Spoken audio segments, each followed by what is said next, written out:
Good morning. Got another review here. I'm actually going to be talking about two oud oils here from this company called Rising Phoenix Perfumery. They're pretty popular and well known within the oud oil community. And I have a limited time to do this, so sorry if it comes off as rushed. But so I really wanted to do two at once, not on the same hand, but I'll swipe a little bit on this hand, talk about it, and then I'll talk about this other one too, just because I kind of wanted to do a spotlight on this brand and just like my opinion, thoughts about them. Um, so this one here is a 2025. It's called Garlois or Garlois. I don't know how to pronounce this actually. Let me look this up. So it's one of their brand new ones.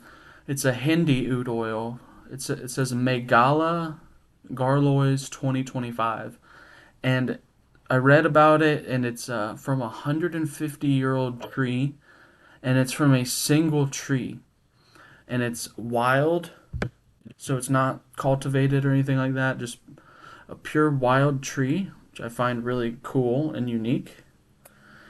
Um, so I actually got a free sample of this when last time I ordered. They just sent me a small amount. As you can probably tell, I barely have any left, but I've got plenty to do a review. So, want to put some of this on and see what I smell here. And what I've heard recently is that when you apply an oud oil, you're supposed to kind of let the fragrance come to you. You don't want to necessarily just put your nose right into it. And I think I just did that by habit. That's just what I've typically have done. But I guess the professional or the experienced way is to kind of just let the oil sit, and it'll naturally kind of just come up into your olfactory. So I'm getting definitely tea notes, like a mix of different teas. If you've had pu'er tea, it's a Chinese tea. You get hints of that. You get even like a white tea, probably. This one's really interesting because it's like super complex. It's got a lot of stuff going on. It's got nutmeg, saffron. Obviously, it's real woody and a little earthy, but yet it's got some top notes, some like floral aspects to it. Um, yeah, there's a lot going on for this one here. And so some of the notes here say raspberry, old tree tea leaves, nutmeg, saffron, tree barks, hint of smoke, ancient resin. So, and it says Atik vibes, which means an aged oud oil. So I personally, I don't have any experience with like aged oud oils, but um, apparently it has notes of like being aged. So, which I think I could pick up, but it also has this aspect of freshness. It's got this, it really pops, and it's like as soon as you open the little bottle here, it's like the aroma is like almost jumping out of the bottle. It's really strong and potent. So let me smell a little more.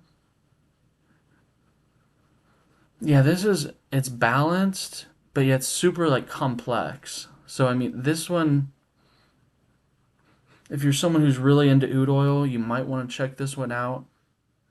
It's not cheap.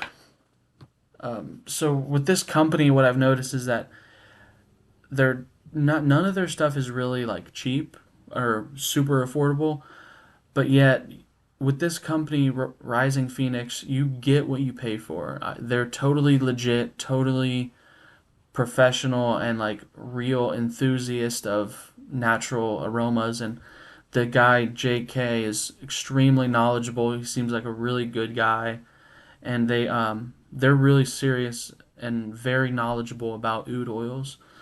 So if you're into oud oil, I recommend checking them out. So this other one I have here I wanted to try on is it's a 2018. It's called Phusung or whatever. I don't know how to pronounce it. I am so bad with these names. Phusung. This is what the picture looks like, and it is pure Laos. So it's this one actually was pretty affordable. I got a zero point 0.3 gram sample for $24. So if you know anything about oud oil, that is definitely on the affordable, cheaper side. And this one, it's definitely more barnyard, hay, woody. And when I say barnyard, I don't necessarily mean like cow manure or horse manure.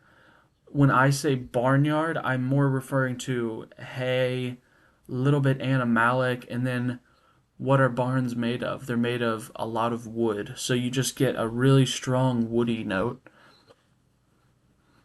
But a few other notes you get from this one, for me personally, I get maybe some red fruits, like maybe cherry, a slight hint of cherry.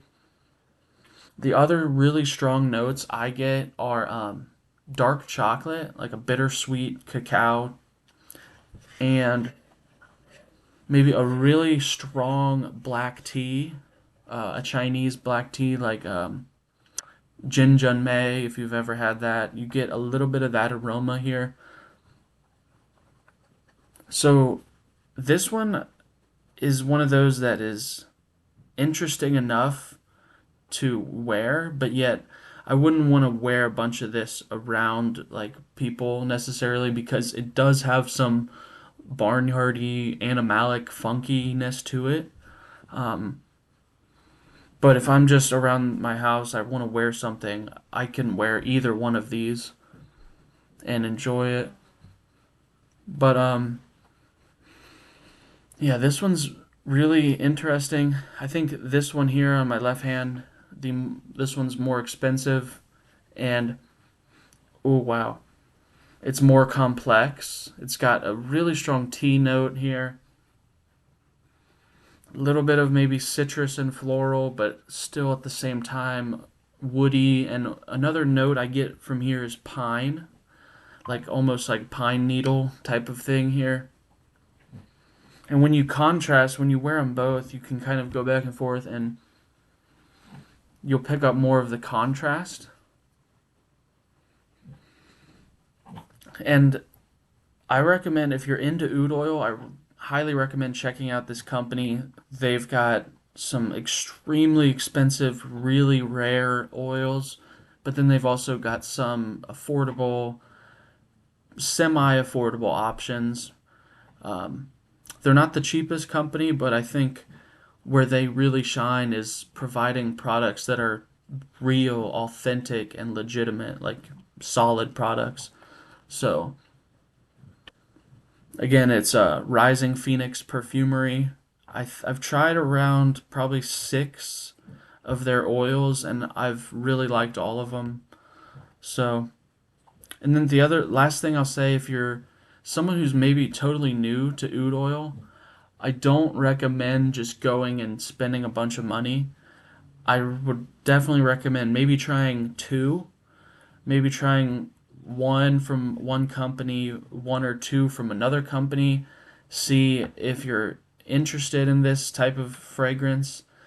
Um, it's for most people, it's really a calming, centering, grounding aroma. But it's one of those things that not everyone is into. Some people just don't like certain aromas. Some people really do. So that's kind of just what I'd say on oud oil. Um, yeah, do actually have to wrap up the video now because I have somewhere to be. Hopefully you enjoyed, and I'm sorry if it was in a little bit of a rush for this one. But again, I'll wrap it up real quick. The 2025 Garlois, you've got tea, nutmeg, saffron, pine, woody, little sweetness.